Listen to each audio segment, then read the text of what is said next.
Here's something that might surprise you. Women can tell within the first 30 seconds of meeting you whether you're genuinely comfortable with who you are. Not your job title, not your bank account, not how you look in the mirror. I'm talking about something much deeper, a kind of ease that either exists in you or it doesn't.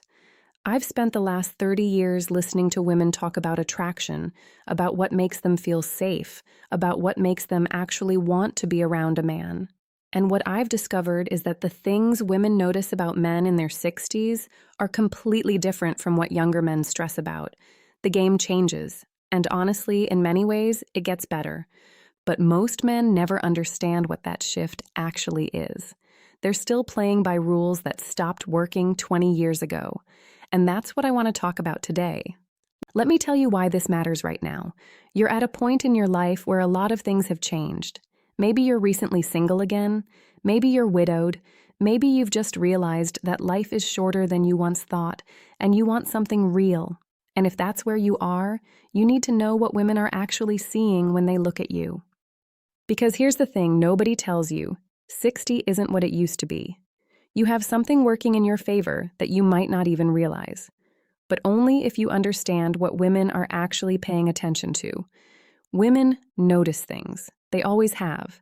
But at this stage of life, they're noticing completely different things than they did when you were 30.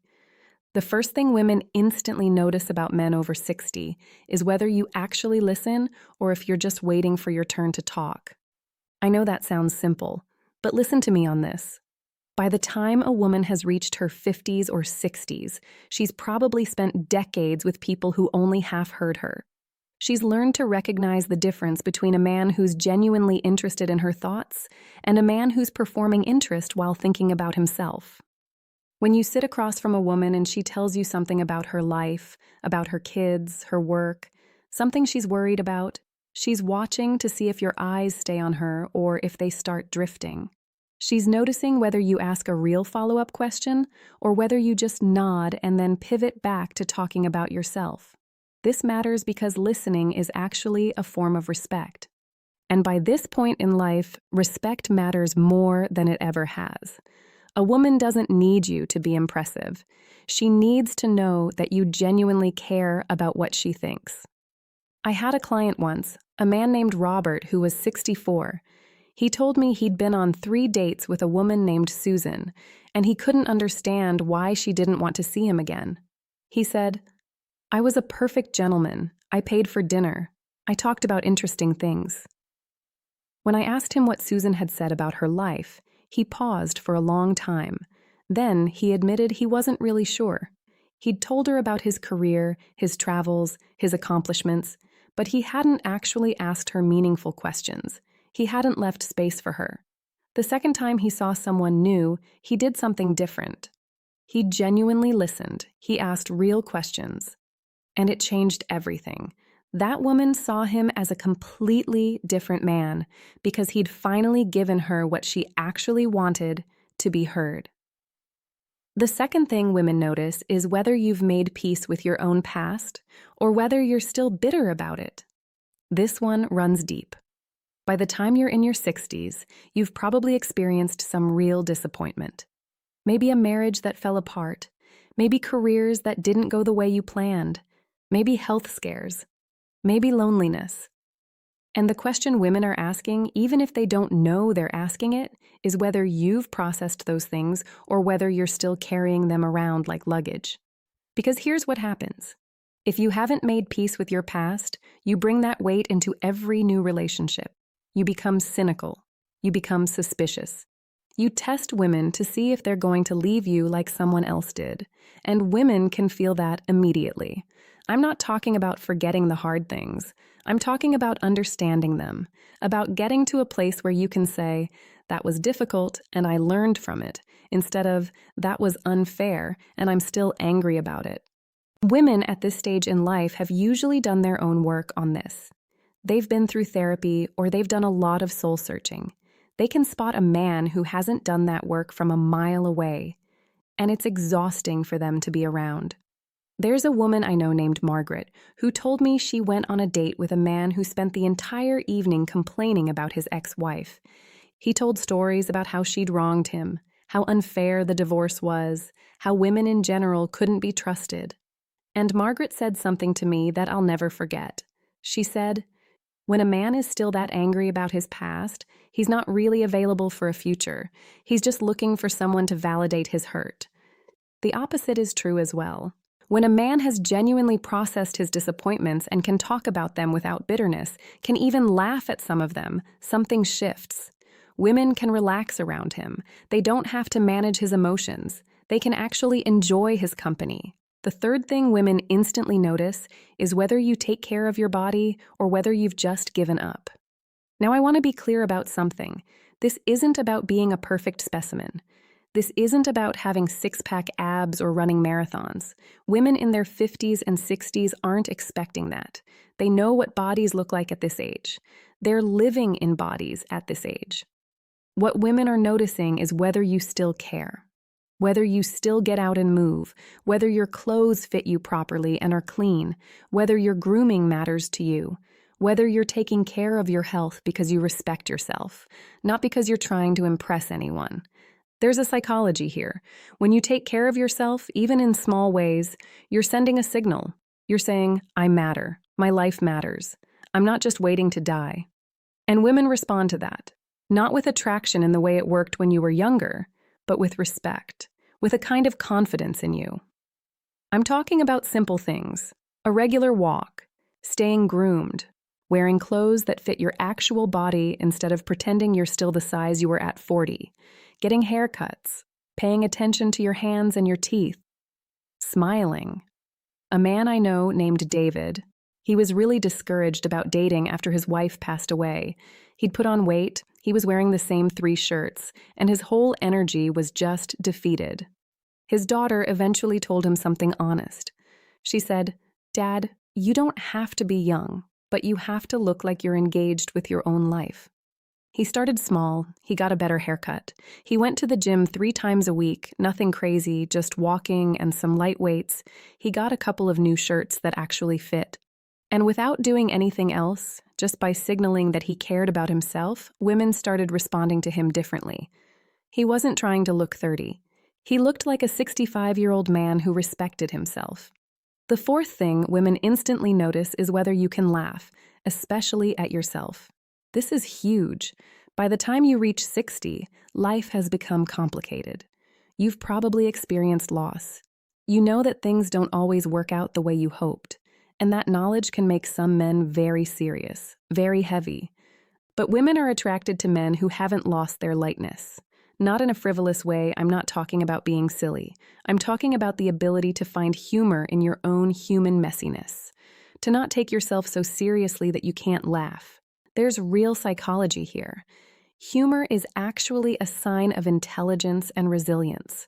When you can laugh at something that's difficult, it means you can see perspective. You're not defeated by it.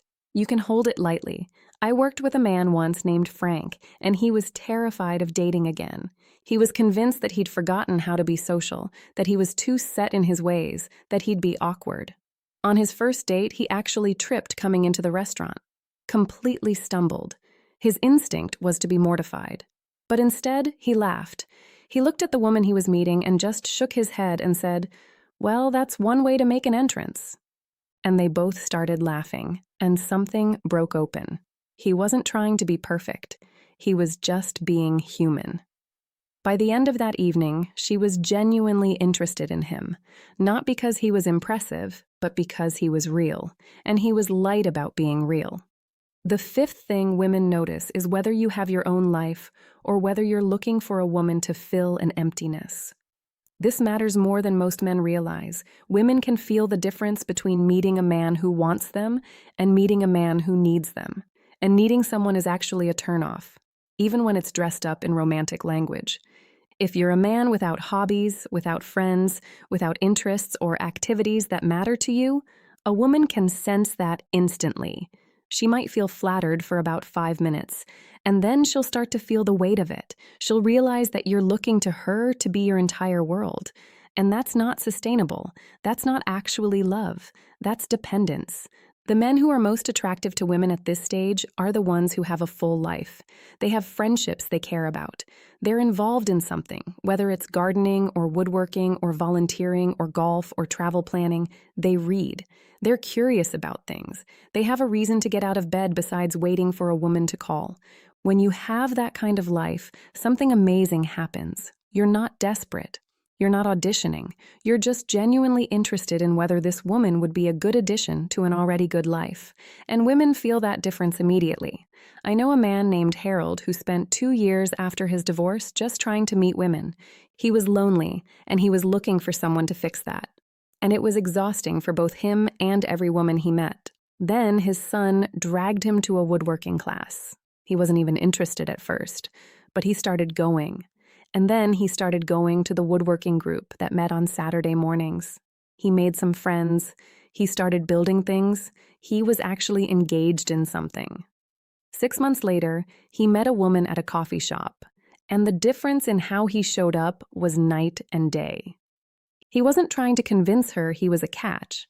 He was just a man who was living his life, who happened to think she seemed interesting, and she responded to that completely differently. The sixth thing women instantly notice is whether you're genuine or whether you're performing a version of yourself. This is subtle, but women are incredibly sensitive to it. They can tell when you're saying what you think you're supposed to say versus when you're actually saying what you think. They can tell when you're trying to be impressive versus when you're just being yourself. By this point in life, most people have stopped pretending as much. They're tired, but some men still do it. They try to act more interested in things than they are. They try to seem funnier or smarter or more athletic than they actually are.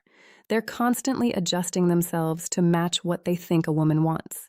And it creates this exhausting dynamic where the woman can never quite trust what she's seeing. She's always wondering who the real person is underneath. The men who women are genuinely attracted to are the ones who are just themselves. Flaws and all, they don't apologize for having opinions. They don't pretend to like things they don't like. But they're not defensive about it either. They're just comfortable. They're like, this is who I am. Take it or leave it. That kind of authenticity is actually magnetic. Not to everyone, and that's the point. But to the right person, it's magnetic. The seventh thing women instantly notice is whether you have real empathy or whether you're just intellectually aware that empathy exists. There's a difference. A lot of men have learned the right words. They know they're supposed to be understanding. They know they're supposed to validate a woman's feelings, and sometimes they do it. But it's like following a recipe instead of actually cooking a meal. Real empathy is different. It's the ability to actually feel what someone else is feeling, to put yourself in her shoes and understand why something matters to her, even if it doesn't matter to you in the same way. It's the ability to be moved by her experience. By the time women reach their 50s and 60s, they've developed a sixth sense for this. They know immediately whether a man genuinely cares about their experience or whether he's just trying to manage their emotions so things stay comfortable. I had a woman named Patricia describe something her partner did that actually moved her. She was upset about something her son had done, and it wasn't anything that objectively mattered that much. But it bothered her. And instead of trying to fix it or minimize it or convince her that she shouldn't feel upset, he just sat with her. He said, "I can see this really matters to you, and I'm sorry you're hurting." He didn't try to solve it. He just acknowledged her. And she said that moment meant more to her than any romantic gesture he'd ever made. Because in that moment, she knew he actually saw her. He wasn't just tolerating her emotions. He understood that they were real, and they were valid simply because they were hers. So here's what I want you to understand. The things women notice about men over 60 have almost nothing to do with the things you probably thought mattered when you were younger. They're not looking for you to be the alpha male or the guy who has all the answers or the guy who can fix everything.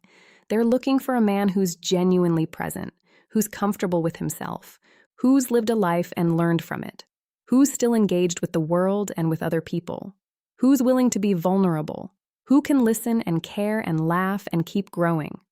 And here's the good news. At your age, you actually have all of that available to you. You've had time to learn these things. You've had decades to figure out what matters and what doesn't. You know things now that you didn't know when you were young, and that's not a liability. That's an asset. The only thing that can get in your way is pretending that the rules haven't changed, or staying bitter about the past, or just giving up on yourself. If you're looking for something real at this stage in your life, this is actually a beautiful time to be open to it. Because the women you're meeting are looking for something real too. They're not interested in games. They're not interested in pretense. They're interested in connection with someone who's genuine and present and willing to keep becoming a better version of himself. So take care of yourself, not to impress anyone, but because you matter. Stay engaged with your life. Make room for friendships and interests and things that bring you joy. Do the work to make peace with your past. And when you meet someone interesting, actually listen to her. Be authentic. Show up with empathy. Because at this point in your life, you have something younger men don't have. You have wisdom, you have perspective, you have the capacity to make someone feel genuinely seen and valued.